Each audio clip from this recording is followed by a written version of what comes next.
Developing story, Kentucky Senator Rand Paul. Senator, good to see you. Thanks for being with us. Glad to be with you, Sean. All right, I guess it's a simple question.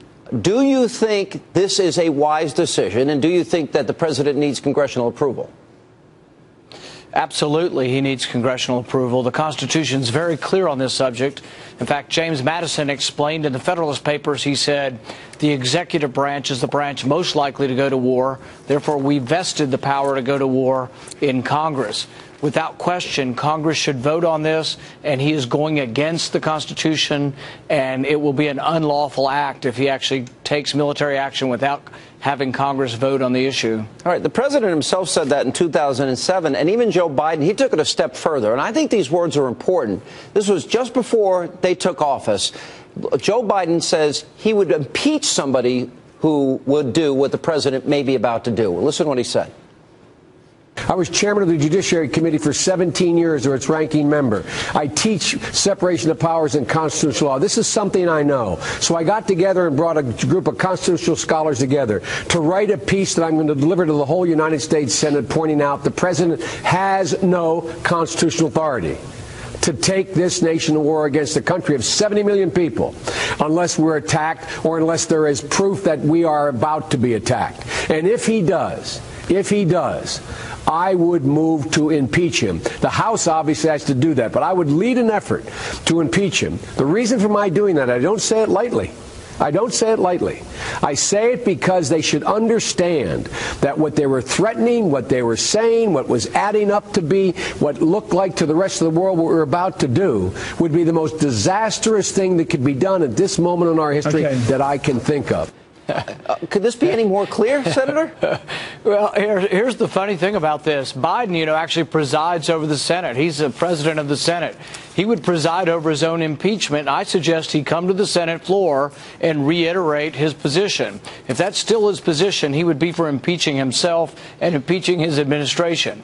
What they need to do is they need to come before a joint session of Congress. They need to lay out their case. And if they want to take the nation to war, they need to convince a majority of Congress. But you know what? You know the reason they won't? They won't risk a vote because they're worried that they could be defeated. It happened in the British Parliament. The American people are not excited about a new war. We're horrified by people gassing their own citizens. We'd like to know who did it, which side did it. But we're not excited to get involved in a new war right now. And so I will do everything I can to stop the president.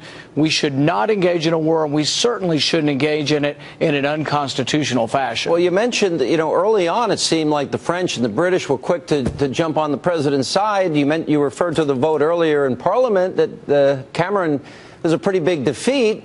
It seems like whatever momentum they had to go forward with this seems to be stopped. Do you think that's also emerging in Washington?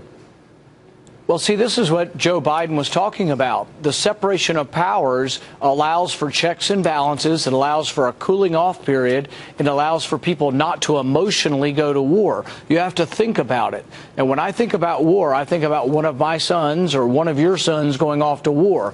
We do have to fight on occasion, but when we fight, we should fight to win. We should fight for an American cause. I can't see fighting to impose Sharia law in Syria. I also can't see sending my son to fight with Islamic rebels against Christians. I also can't see my son going to fight on the same side as al-Qaeda. There are so many ironies and unfortunate muddling nature to this that I can't see why we should get involved.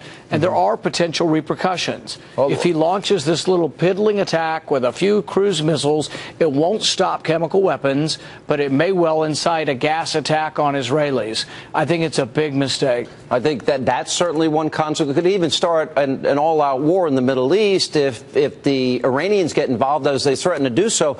There's a question about U.S. intelligence. The Washington Times today said they're still working through an assessment. We haven't ascertained completely that it was Assad that's responsible for the chemical attack. That's backed up by an article in the Telegraph, and even our own Associated Press said it's not a slam dunk. Don't we have to be sure and certain that he's responsible before we make this decision? Well, some commentators have been asking an important question. Pat Buchanan wrote this in an essay, and he asked the Latin phrase, cui bono? whose benefit is this? So does it benefit Assad to have used chemical weapons? Absolutely not. That's incurred the wrath of the world, and he's known that it would. Whose benefit? It seems to be to the benefit of the rebels. So the rebels have every incentive to have used chemical weapons. I don't know who did, but I've been presented with no evidence yet, and I'd like to see the evidence before we go off half-cocked into a war. Yeah. Would we... If, in fact, the president does this, Dennis Kucinich said that we're going to be using the U.S. military to help, support, and back al-Qaeda. It seems a likely successor would be radical Islamists with al-Qaeda ties. Do you agree with that assessment? Yes. I mean, they say that al-Qaeda comprises about a third of the forces, that they're the fiercest fighters, and if Assad is toppled, in all likelihood, there will be a successive civil war, and in all likelihood, al-Qaeda may take over. But the other question is, what if the other Islamic, the better, the moderate Islamic rebels take over? You'll still probably have Sharia law. You'll have Christians persecuted for blasphemy. There's a woman named Asia Bibi in Pakistan right now on death row who they say committed blasphemy, and all she says is, I drank out of the same cup as some of my Muslim workers. So that's not the kind of thing I see that I want to send our young boys and girls to live and die for, to impose some sort of Islamic regime on Syria. All right. One last question about the effort that you and Mike Lee and Ted Cruz and others are involved in to defund Obamacare.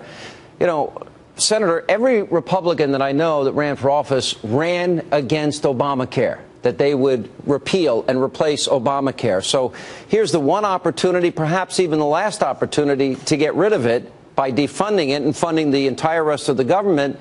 There is fierce and, frankly, unexplainable, mysterious reluctance and resistance by your fellow Republicans. Are they surrendering? You know, the term surrender caucus is being thrown around, and a lot of angry conservatives in this country that they're not willing to fight on this. I was elected to fight to stop Obamacare, and I will do everything possible to stop Obamacare. I've been in 40 cities in Kentucky in the last 3 weeks. I've been in several cities around the country in the last few weeks.